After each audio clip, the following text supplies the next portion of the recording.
السلام علیکم ورحمۃ اللہ وبرکاتہ۔ معزز سامعین، ایک معصوم طالب علم کا واقعہ ہے۔ کسی شاعر نے کیا خوبی کہا ہے: انہیں حقیر سمجھ کر گل نہ کرو یارو، انہیں حقیر سمجھ کر گل نہ کرو یارو، یہی چراغ جلیں گے تو روشنی ہوگی۔ معزز سامعین، آپ اس ویڈیو میں دیکھ سکتے ہیں، اس تصویر میں دیکھ سکتے ہیں کہ ایک معصوم طالب علم تاخیر سے مسجد میں کی جانب بھاگا، مگر چپل اس کے پاؤں میں اٹک گئی اور لاکھ کوشش کے باوجود نہ نکل سکی۔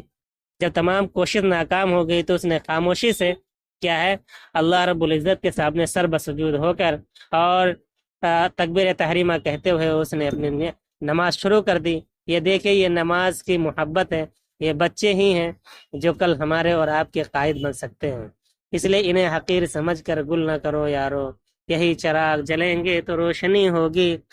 تسامو ان سے ہو جائے تو دارو گیر مت کرنا، تسامو ان سے ہو جائے تو دارو گیر مت کرنا، ستانے کی انہیں ہرگز کبھی تدبیر مت کرنا۔ مدارس کے یہ بچے ہیں یہی تو صفہ والے ہیں، مدارس کے یہ بچے ہیں یہی تو صفہ والے ہیں، یہ مہمان نبی ہیں ان کی تم تحقیر مت کرنا۔ فقط والسلام۔